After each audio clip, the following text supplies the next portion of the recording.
Samedi soir, une fête attendue depuis des décennies par les supporters parisiens. Un moment inégalé depuis la victoire de l'Olympique de Marseille il y a 32 ans a tourné au drame.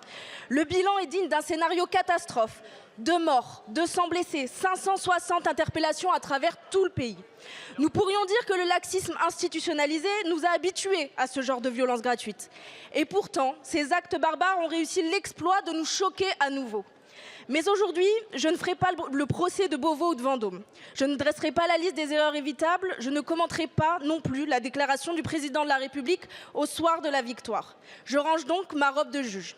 En revanche, j'attends que vous rangiez à votre tour votre costume de délégué de la classe, avec ces réponses toutes faites pour se défausser de toute responsabilité, pour nous dire encore une fois que tout a été fait.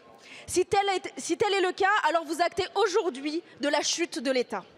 Un périphérique paralysé, des motards passés à tabac, puis dépouillés, la plus belle avenue du monde, saccagée et pillée, des cyclistes et conducteurs de scooters renversés, des pompiers agressés et des Français tués.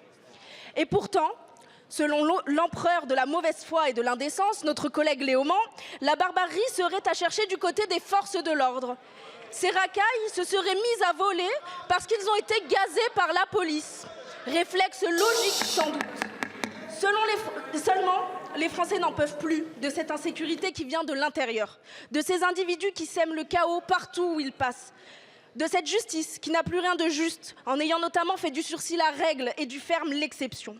Mais plus encore, les Français n'en peuvent plus de se sentir ignorés, qu'on leur dise qu'ils sont fachos, qu'ils sont manipulés par ces news.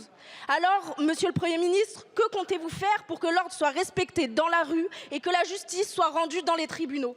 Quand pourrons-nous exulter de joie sans peur, afin que je puisse connaître cette France dans laquelle vous êtes nés, mais que je n'ai jamais connue?